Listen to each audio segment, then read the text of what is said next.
धन्यवाद। तो खबर क्या है ये समझिए आप। बंगाल के किसानों को किसान सम्मान निधि का फायदा नहीं मिल रहा है। पश्चिम बंगाल के किसानों के खाते में पैसे नहीं भेजे जा सके। पश्चिम बंगाल सरकार ने किसानों की लिस्ट केंद्र को नहीं दी।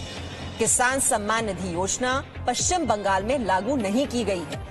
अब इसका असर क्या हो रहा है? असर ये हो रहा है कि 71 लाख से ज्यादा किसानों को सालाना 6,000 का नुकसान हो रहा है।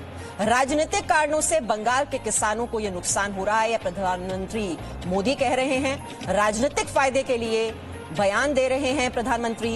ये ममता बनर्जी ने काउंटर अटैक किया है।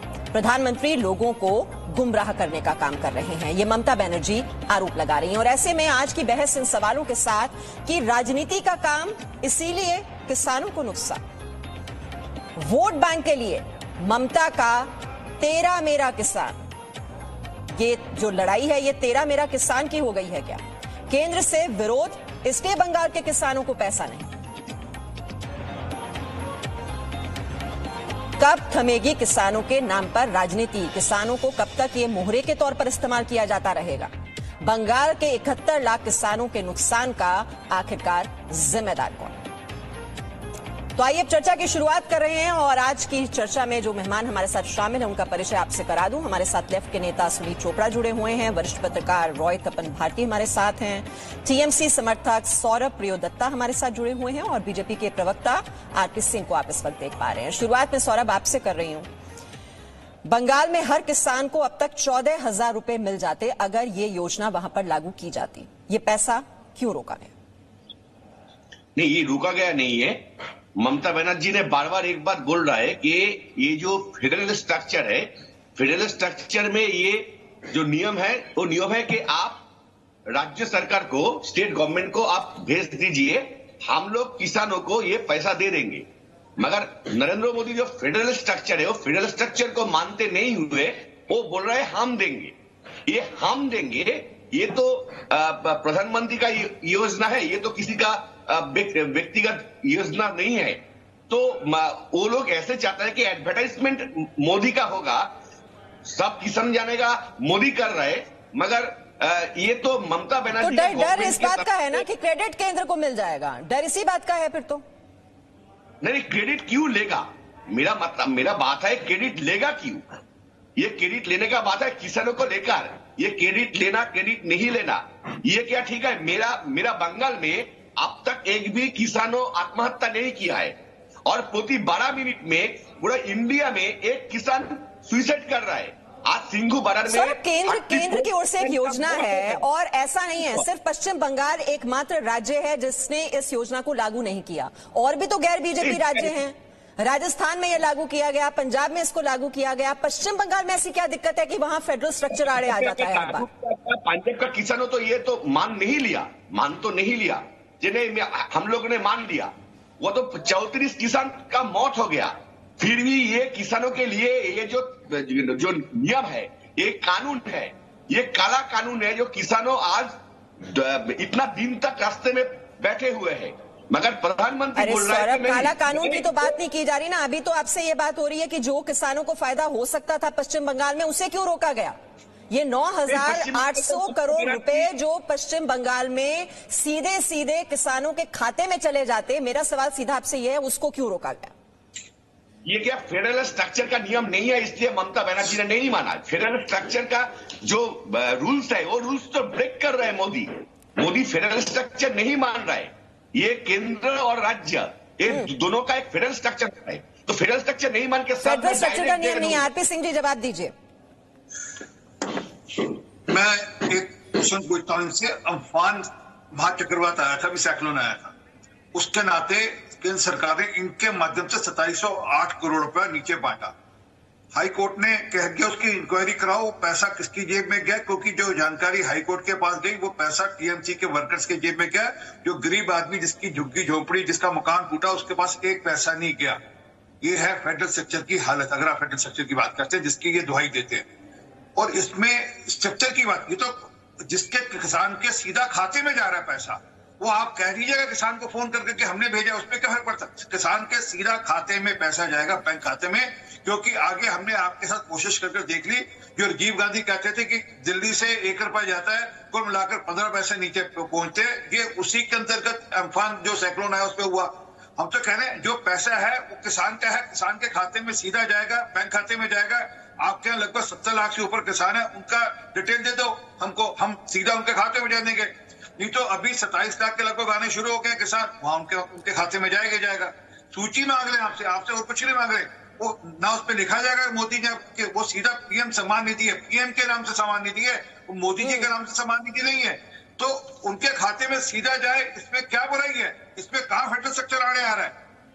चलिए सुनील चोपड़ा जी हमारे साथ हैं, उनका भी रिएक्शन ले लेते हैं। सुनील चोपड़ा जी, ये केंद्र से अगर विरोध है तो किसानों को नुकसान हो तो हो जी। नहीं, हमारा बंगाल में किसान का कोई नुकसान नहीं। सौरभ जी और पैनलिस्ट को भी भाई शामिल कर ले, मैं आपके पास आ रही। सुनील चोपड़ा जी, हाँ, अगर आप कहना चाहते हैं कि किसान को नुकसान हो रहा है, ये 500 रुपया महीना है, इससे तो अच्छा सरकार पेट्रोल की कीमत कम कर दे तो किसान का फायदा होगा। उसका पंप भी पेट्रोल से चलता है और उसका ट्रैक्टर भी। ये किसानों को सहयोग करने के लिए नहीं है, ये देश के जनतंत्र पे हमला करने के लिए कदम है और वो कदम का मुकाबला करना पड़ेगा। सुनील चोपड़ा जी, 9,800 करोड़ रुपए अगर किसानों के खाते में जा रहे हैं, प्रधानमंत्री कुछ करेंगे? नहीं, आप जो सिंघू बॉर्डर पर किसान बैठे हैं उनकी आपको बहुत चिंता है। 9,800 करोड़ नहीं है, 500 रुपया महीना है। 14,000 रुपए हर किसान को मिल जाते हैं। बड़े बड़े आंकड़े सुनाने से कुछ नहीं होगा। ये 9,800 करोड़ हमारे इनडायरेक्ट टैक्सेस और डायरेक्ट टैक्सेस से आया है।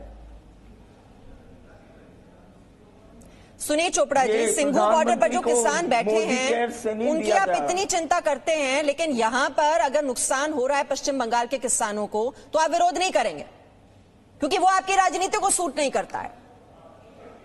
पेट्रोल की कीमत कम करो, वही अंबानी, पेट्रोल की कीमत पर मैं चर्चा नहीं कर रही हूँ। सुनील चोपड़ा जी, देखिए वक्त बर्बाद मत कीजिए, व्यूअर्स का वक्त बहुत कीमती है। कम करो, झूठ मत करो। पेट्रोल की कीमत पर फिर किसी दिन बात करेंगे। सुनील चोपड़ा जी, जो मेरा सवाल है उसका जवाब आप दीजिए। नुकसान किया है, आपको मालूम है पेट्रोल नहीं। सुनील चोपड़ा जी, अगर पेट्रोल की कीमत पर आपको बात करनी है तो मैं फिर चर्चा को आगे नहीं ऐसे बढ़ा पाऊंगी।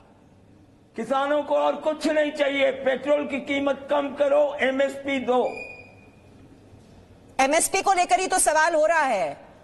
जो किसान नेता परेशान हैं, अगर उनके खाते में ये एक्स्ट्रा पैसा जा रहा है तो रोका जा रहा है, तो आपको तकलीफ क्यों नहीं हो रही है इस बात की? एमएसपी नहीं है,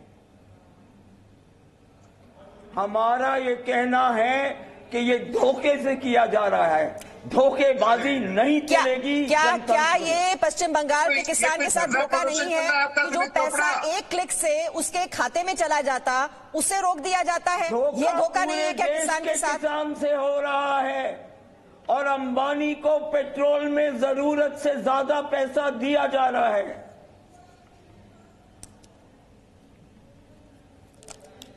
सुनील चोपड़ा जी,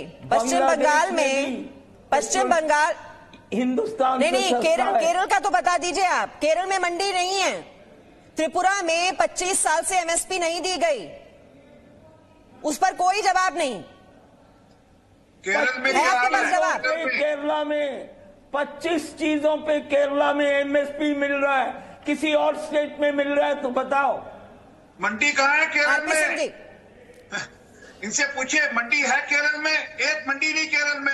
ये दुहाई देते किसानों की। तो इसलिए चाहिए कि आप चोरी कर रहे हो, मंडी तो इसलिए चाहिए कि आप चोरी कर रहे हो। छोड़कर आपने किसानों के नाम पर किसान वहां को बरगलाकर वहां पर लाल सलाम जो कर रहे हो, ये उसका नुकसान आपको भुगतना पड़ेगा। मेरी बात नोट कर लो। ये आप बताइए, केरल में किसान सम्मान निधि जारी है, देख लेंगे किसान क्या जवाब देते हैं। प्रधानमंत्री कौन होता है किसान के सामने?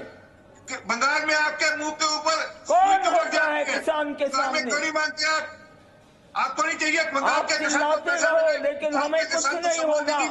किसान मालिक है, बंगाल के किसान का हित जनता मालिक है जनतंत्र में। हम आपको जनतंत्र जनतंत्र में जनता के नाम पे जो सुविधा नहीं जा रही है उसको मिलनी चाहिए। आपको जनतंत्र के नाम पे रोक सकते 500 रुपए महीने में क्या करोगे? 500 रुपए महीने में क्या करोगे? पेट्रोल की कीमत कम करो। आप बताइए। मैं रॉय तपन भारती को भी बीच में लाना चाहूंगी। रॉय तपन भारती जी, जरा ये बताइए, 23 लाख किसान हैं जो पश्चिम बंगाल में जिन्होंने इस स्कीम के लिए एनरोल किया, अप्लाई किया, लेकिन उनके लिस्ट को वेरीफाई नहीं किया गया। अगर वो राज्य सरकार के काम से इतने ज्यादा खुश थे तो वो अप्लाई क्यों करते? देखिए, इसमें दो बातें हैं। कल किसान आंदोलन का 1 महीने पूरा होने जा रहा है। हमें इस परिप्रेक्ष्य में देना होगा कि दो बातें हैं, एक तो आंदोलन, दूसरी तरफ डिमांड में हम देख रहे हैं केंद्र सरकार कह रही है कि उसके मातहत बैंक है, सारे बैंक उसके मातहत हैं। बैंक के जरिए यदि हम पैसा देते हैं तो किसानों के पास डायरेक्ट जाएगा, बीच में कोई बिचौलिया नहीं होगा, कोई ब्लॉक डेवलपमेंट अफसर नहीं होगा, कोई सर्कल अफसर नहीं होगा, कोई तहसीलदार नहीं होगा। सिर्फ वेरिफिकेशन का काम करना है पश्चिम बंगाल की सरकार को। पश्चिम बंगाल की सरकार वेरिफिकेशन नहीं कर रही है। अब वो 36,000 लोगों ने, किसानों ने बंगाल से अप्लाई किया है डायरेक्ट केंद्र सरकार को। केंद्र सरकार ने फेडरल गवर्नमेंट सिस्टम को मेंटेन करते हुए पश्चिम बंगाल सरकार को कहा कि आप इसको वेरीफाई कर दो कि ये रियल में किसान है या नहीं है, लेकिन वेरीफाई करने से इनकार कर रही है। अहंकार के कारण नुकसान हो रहा है फेडरल सिस्टम को। मैं पश्चिम बंगाल सरकार को समझ नहीं पा रहा हूं कि देश कठिनाइयों के दौर से गुजर रहा है, किसानों को भी परेशानियां हैं, बड़े किसान से ज्यादा छोटे किसान को अभी मदद की जरूरत है। बिहार में मैं कुछ गांव में गया था, वहां लोगों ने बताया कि किसानों को नियमित रूप से जो 2-2 हजार रुपए जो आता है 4 महीने पर, उससे उनके बड़े बहुत जरूरी काम हो जाते हैं। अब ये पैसे यदि बंगाल के लोगों को मिलता तो मैं समझता हूं कि काफी बड़ा लाभ होता। सरकार का कहना है कि अब तक 1 लाख करोड़ से अधिक रुपए वो किसानों को बांट चुकी है, तो कुछ पैसा बंटने दीजिए, बीच में रोड़ा डालने से क्या फायदा? ठीक है, सौरभ कुछ कहना चाह रहे हैं, उनकी बात सुन लें क्योंकि फिर ब्रेक पर जाना है मुझे। जी जल्दी से। मैं आपको एक बार बोल रहा हूं, आपने बोल रहा था कि वो लिस्ट नहीं दे रहा है। मेरा राज्य सरकार, स्टेट गवर्नमेंट बार बार बोल रहा है कि किसान निधि सम्मान का जो नियम है, मैं आपको चिट्ठी भेज रहा हूं, बहुत चिट्ठी भेजा कि लेटर भेजा, ये प्लीज हमको किसान निधि सम्मान में ऐड कीजिए, मगर वो नहीं कर रहा है। वो फेडरल स्ट्रक्चर को ब्रेक बंगाल डायरेक्ट फंड मांग रहा है। बंगाल पहला राज्य जो डायरेक्ट फंड मांग रहा है। स्ट्रक्चर में रहकर किसान निधि का जो सुविधा है हम लोग देना चाहते हैं चाषी को, हमको दीजिए, गवर्नमेंट को दीजिए, गवर्नमेंट देगा कृषक को। मैं आपको बताना चाहता हूं कि बंगाल आपका अकेला राज्य है जो डायरेक्ट फंड मांग रहा है। फेडरल सिस्टम को ब्रेक आप करना चाह रहे हैं। बंगाल ने नहीं मांगा। इसमें केंद्र, सौरभ, जो राज्य सरकार करना चाहती है किसानों के लिए अलग से करे। अगर केंद्र से पैसा पहुंच रहा है सीधा, उसका रीजन ये है कि कमीशन कहीं कटना नहीं चाहिए और कोई हेरा फेरी नहीं होनी चाहिए। सीधा वो अगर ट्रांसफर हो रहा है खाते में तो उसमें दिक्कत कहां पर है? ये समझ से परे है बात। चाहेगा वो कोई करेगा, कोई फेडरल स्ट्रक्चर नहीं मानेगा।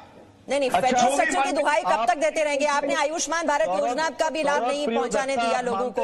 चलिए, मेरे पास वक्त इतना ही था, लेकिन सिर्फ इतना कहना है कि ये अन्नदाता का सवाल है और अन्नदाता किसी एक राज्य का नहीं है, पूरे देश का है। और ये लड़ाई अब तेरा किसान वर्सेस मेरा किसान, उसमें आगे बढ़ती हुई दिखाई दे रही है। और इसमें अगर नुकसान हो रहा है तो वो अन्नदाता का ही हो रहा है। बहुत बहुत शुक्रिया सभी मेहमानों का चर्चा में शामिल। Presenting B News app available on Google Play and App Store.